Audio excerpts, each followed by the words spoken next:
Welcome back everyone to Interpretation Important Question Answer Series। इससे पहले हम लोग 2 क्वेश्चन डिस्कस कर चुके हैं। ये तीसरा बहुत ही इंपॉर्टेंट क्वेश्चन है, बेसिक प्रिंसिपल्स ऑफ इंटरप्रिटेशन।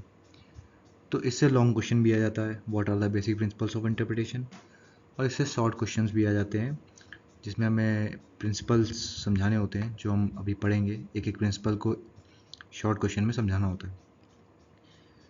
तो शुरू करते हैं। When the intention of legislature is not clearly expressed in statute, the courts use certain basic principles for interpretation. These principles are as follows. तो जब स्टैट्यूट की language में legislature का intention clearly express नहीं होता है, समझ नहीं आ रहा होता है, तो कोर्ट्स कुछ basic principles of interpretation follow करती है। वो प्रिंसिपल्स हैं कुछ इस प्रकार। पहला, literal rule. The primary rule is that every statute should be interpreted literally or grammatically, giving the words their ordinary meaning.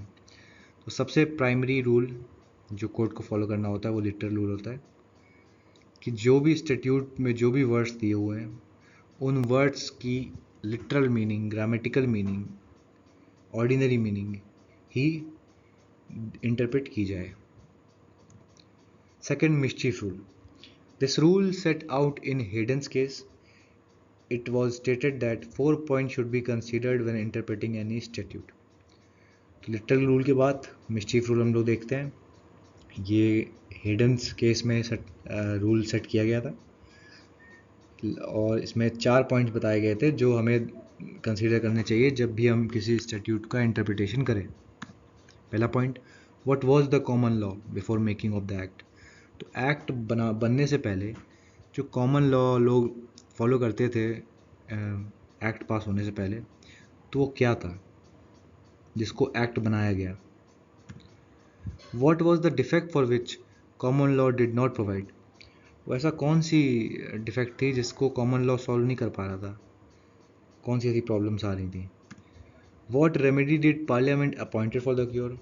तो फिर पार्लियामेंट ने एक्ट बनाकर ऐसा क्या क्या रेमेडी अपॉइंट की इसको सॉल्व करने के लिए, डिफेक्ट को क्योर करने के लिए। What was the true reason behind remedy. तो वो रेमेडी बनाने के पीछे का रीज़न क्या था कि क्या सोच के पार्लियामेंट ने ये रेमेडी चूज़ की।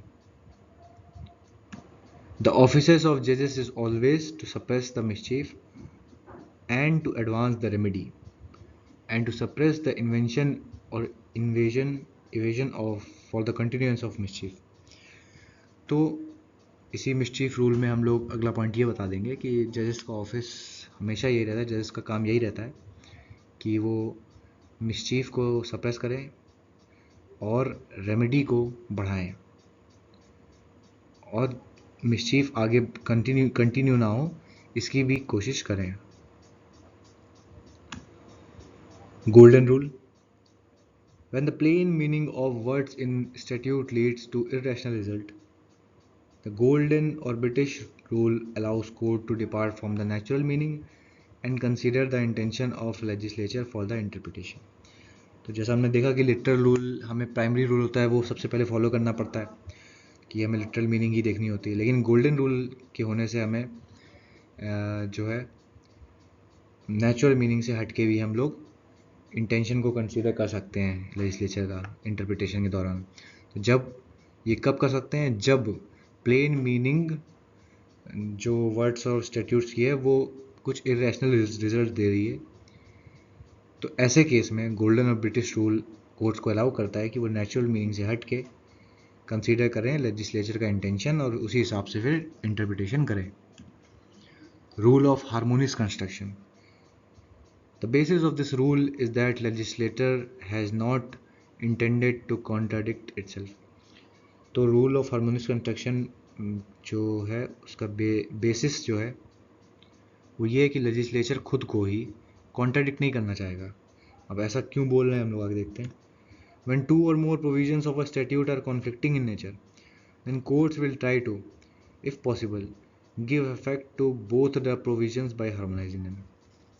तो ऐसा कई बार होता है किसी लॉ को किसी सिचुएशन में लगाते समय कि जो प्रोविजंस होते हैं उसके आपस में ही कॉन्फ्लिक्ट कर रहे होते हैं, तो जिस वजह से कुछ प्रॉब्लम अगर आ रही है इंटरप्रिटेशन में, तो कोर्ट्स की यही कोशिश रहेगी कि वो दोनों ही प्रोविजंस को अहमियत दें और दोनों को ही हार्मोनाइज करके इंटरप्रिटेशन दें, क्योंकि लेजिस्लेचर खुद को ही कॉन्ट्राडिक्ट करना नहीं चाहता होगा। अगर उसने प्रोविजंस डाले हुए हैं तो किसी वजह से डाले होंगे और वो कॉन्ट्राडिक्टरी नहीं होंगे आपस में, तो उस इंटरप्रिटेशन को सही करते हुए कोर्ट दोनों का इफेक्ट दे। पांचवा, इजस्टम जनरिस, meaning of the same kind words are given their ordinary meaning, but when they are followed by specific words of a distinct category, the court may give them a restrictive meaning of the same category. तो ये जो maxim है जजम generous, इसका मतलब होता है of the same kind. तो words को उनकी ऑर्डिनरी मीनिंग ही दी जाती है नॉर्मली, लेकिन जब उनको फॉलो किया जाता है स्पेसिफिक, जब स्पेसिफिक वर्ड्स फॉलो कर लेते हैं जनरल वर्ड्स को, तो फिर ऐसे केस में उनको उन्हीं स्पेसिफिक वर्ड्स की कैटेगरी में ही उन जनरल वर्ड्स को भी उनकी स्कोप को रिस्ट्रिक्ट कर दिया जाता है। तो जब भी जनरल वर्ड्स फॉलो किए जाते हैं स्पेसिफिक वर्ड से किसी कैटेगरी के, तो कोर्ट्स जो है उनको रिस्ट्रिक्टिव मीनिंग दे देते हैं उसी कैटेगरी की।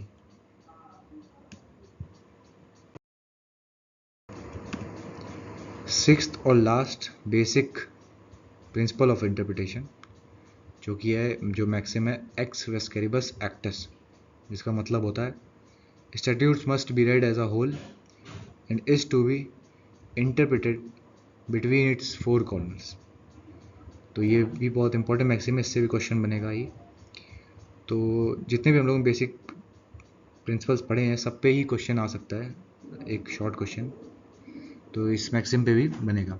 तो इसका मतलब समझते हैं कि स्टैट्यूट को हमें कंप्लीटली रीड करना चाहिए और उसके पूरे चारों कोनों को हमें कंसिडर करना चाहिए इंटरप्रिटेशन करते समय।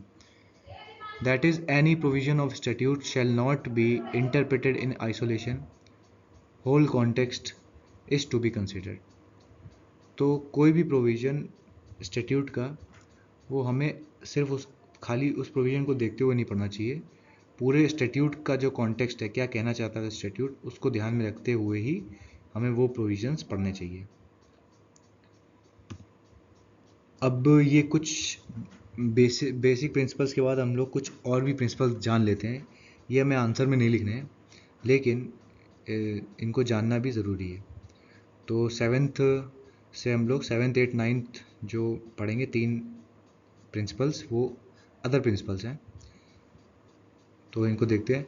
नोसिटस असोसिस, meaning known from its association, when meaning of any word is questionable then it could be derived from other words within the statute. तो इस मैक्सिम का मतलब होता है नोन फ्रॉम इट्स एसोसिएशन। तो जब भी कभी कोई वर्ड की मीनिंग क्वेश्चनेबल होगी तो हम उसे उसी स्टैट्यूट के दूसरे वर्ड से डिराइव कर सकते हैं। एक्सप्रेसियो यूनियस एक्स एक्सक्लूशन अल्टेरियस। अब ये देखने में मैक्सिम बहुत ही डरावनी लग रही होगी, लेकिन बहुत ही रिलेटेबल इसकी मीनिंग भी है। तो it literally means express mention of one thing implies exclusion of the other. तो अगर किसी चीज़ को मेंशन कर दिया गया एक्सप्रेसली, तो ये इशारा होता है कि जो दूसरी चीज़ है उसको एक्सक्लूड किया जा रहा है, ऐसा ये मैक्सिम बताती है। The court had held that this maxim should be disregarded when the expanded interpretation leads to beneficial results or serving the purpose of enactment. तो कोर्ट्स ने कहा है कि ये मैक्सिम हमें नहीं कंसीडर करनी चाहिए जब भी हमें दिखे कि एक्सपेंडेड इंटरप्रिटेशन अगर हम करेंगे इस स्टैट्यूट के प्रोविज़न का या इस स्टैट्यूट का, तो वो हमें बेनिफिशियल रिजल्ट देगा या वो इनैक्टमेंट का पर्पस सॉल्व करेगा, तो हमें ये रूल नहीं फॉलो करना चाहिए। 9th, कंटेम्परेनिये एक्सपोजिशियो, meaning contemporaneous exposition is the best and strongest in law. तो इस मैक्सिम का मतलब यही होता है कि कंटेम्परेनियस एक्सपोजिशन यानी कि जो उसी कंटेम्प्रेरी अथॉरिटी ने एक्सपोजिशन किया होगा the best exposition of any statute is that which it has receive from contemporary authority. तो जो भी एक्सपोजिशन यानी एक्सप्लेनेशन किसी स्टैट्यूट को उसकी कंटेम्प्रेरी अथॉरिटी से मिला है तो वो एक्सपोजिशन बेस्ट होता है। कंटेम्प्रेरी अथॉरिटी यानी कि जो अथॉरिटी सेम टाइम की उसी टाइम वक्त की अथॉरिटी रही होगी, जो लॉ इंटरप्रेट करा होगा जिन्होंने, तो हमें उसको ही प्राथमिकता देनी चाहिए क्योंकि वो बेस्ट होता है। तो यहाँ पे रूल्स हम लोगों ने पढ़ लिए, जिसमें से 6 बेसिक रूल्स थे और 3 अदर रूल्स थे। तो इसी के साथ ये वीडियो ख़त्म होती है। Thank you for watching. Don't forget to subscribe and share it with your classmates.